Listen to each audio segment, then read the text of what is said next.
Background. From 1993 to 1998, every summer I attended a Christian youth camp for girls. Camp lasted 4 days, 3 nights. There were about 200 girls at the camp, about a 1.5 to 2 hour drive from our homes. Some of the camping areas were tent only, others had A-frames, and at least one of the camping areas had longhouses. The campground is called Ensign Ranch, Kittitas County, Washington. You can look online to see pictures of what these different camping areas look like. It's a really safe campground, and we have a lot of fun every year.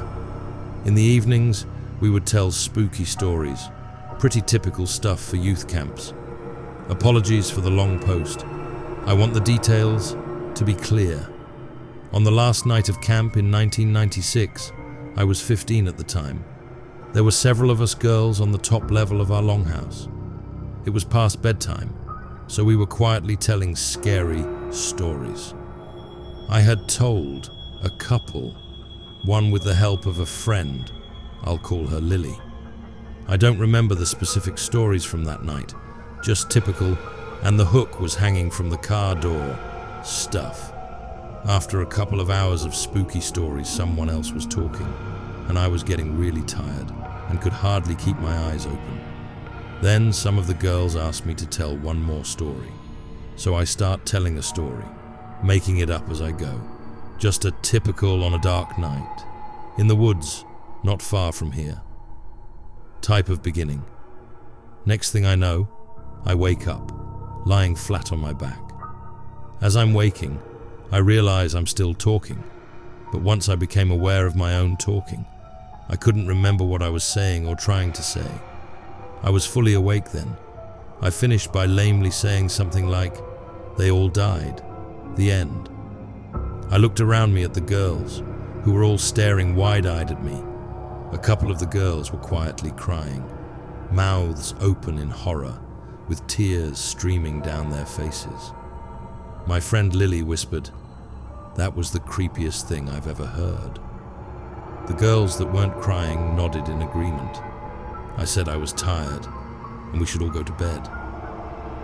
As all of the other girls moved away to their sleeping bags, I asked Lily and another girl, I'll call her Sarah, what I had said.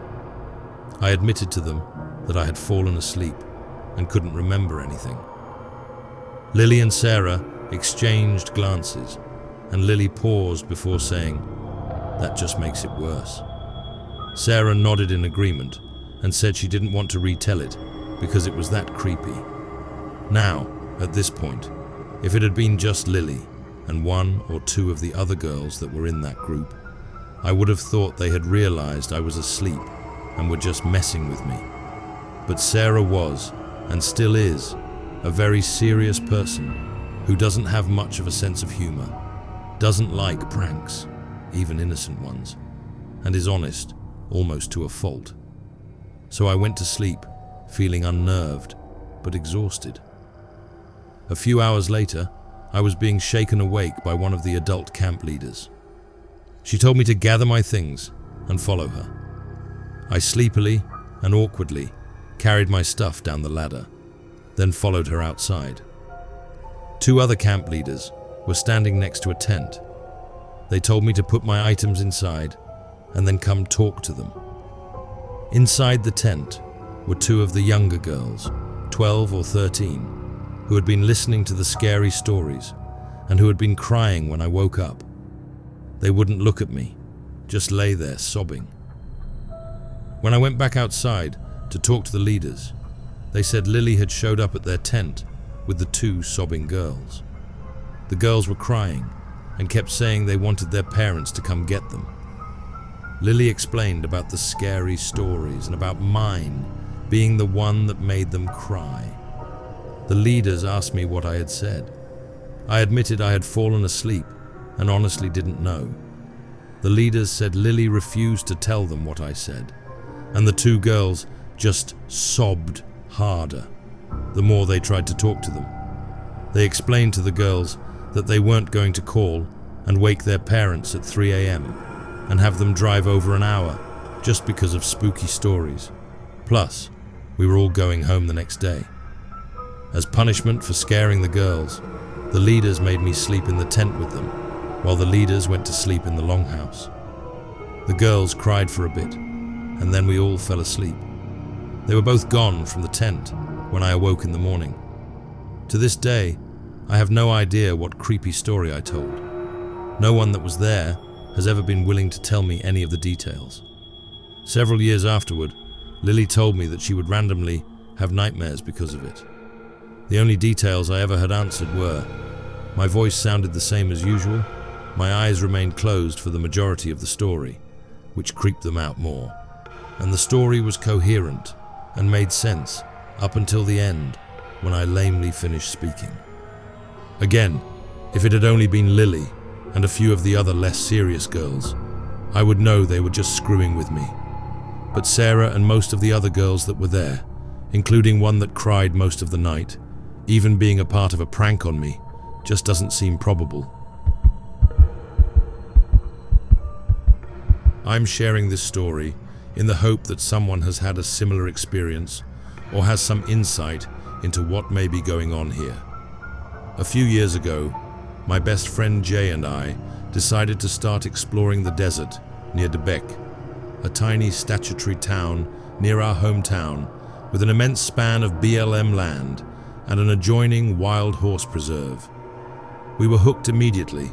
Both of us people who enjoy hiking and camping, this place seemed like heaven. It wasn't long before we found an amazing little campsite about 15 miles or so into the desert, far away from any light pollution and even cell phone signal. It's the perfect place, with a small reservoir used in the late summer to water free-range cattle, an old corral, and a fire pit carved into the sandstone. We decided we needed to go camping as soon as possible and planned on having our first camping trip a few days later on my days off. Jay and his SO met me out there with our dogs, and the first day was a ton of fun playing around the Book Cliff high above Grand Junction and sighting wild horses. We returned to camp late in the afternoon and had a nice time cooking dinner and telling stories around the campfire. Soon, darkness fell, and I began to become aware that I had been feeling uneasy. Not wanting to ruin the fun for my friends, I told them I was tired and needed to turn in. I returned to my tent with my 2 dogs and snuggled in, the feeling of unease tightening my shoulders. I couldn't shake the feeling of anxiety, so I did what I do best and chose to ignore it, turning on a movie I'd downloaded on my laptop. As the intro played to my movie, I caught movement out of the corner of my eye. I paused the movie and stared behind me. I saw what looked like the bobbing of a flashlight behind our camp near the dirt road. The light danced for a few minutes before disappearing. I looked beside me and saw my dogs were still sleeping peacefully and chalked it up to my imagination before returning to my movie. I must have fallen asleep because it wasn't long before Jay's SO was waking me up and asking me to come help calm Jay down. When I left my tent, my friend was visibly upset and shaken. He kept apologizing and asking if we could leave. He said he didn't know what was wrong, but he knew we needed to leave. We needed to leave now. I told him I'd been feeling incredibly uneasy and watched all night, and we agreed to leave. Taking only our dogs and pillows, we left our campsite and drove the long 30 miles back home in the middle of the night. The drive back into Debec was nerve-wracking. I had to keep glancing in the rearview mirror to make sure my friend's car was still behind me. It took everything I had to keep my vehicle under 20 miles an hour, so I wouldn't ruin my car on the heavily rutted dirt roads.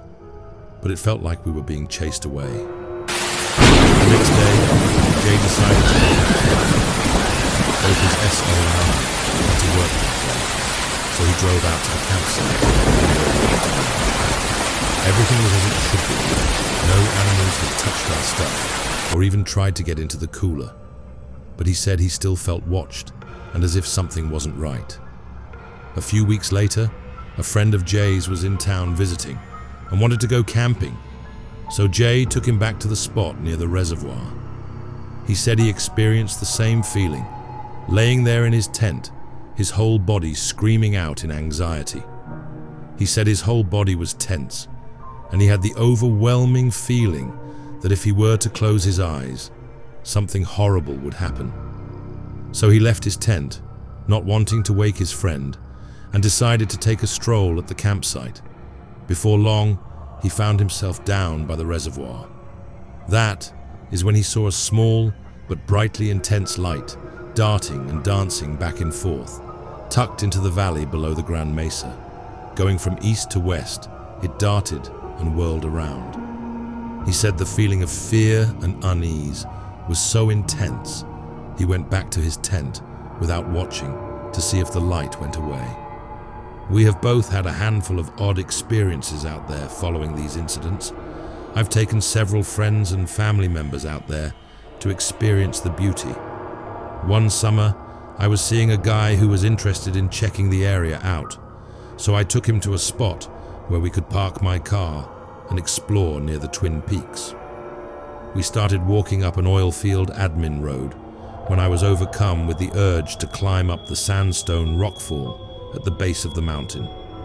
My friend followed me, and we hiked up until he found an opening to a cave. We peered in and found that the opening was more like a skylight. The bottom was a good 20 feet or so below us, so we decided to look around and see if there was an actual entrance. After a bit of searching, we followed my dog to the entrance of the cave. It was low and slightly blocked off by fallen sandstone, so we had to get on our backs, an inch in foot first.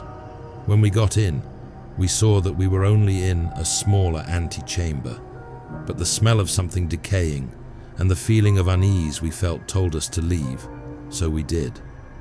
It was only after we got back into the car that I discovered I dropped my favorite vape.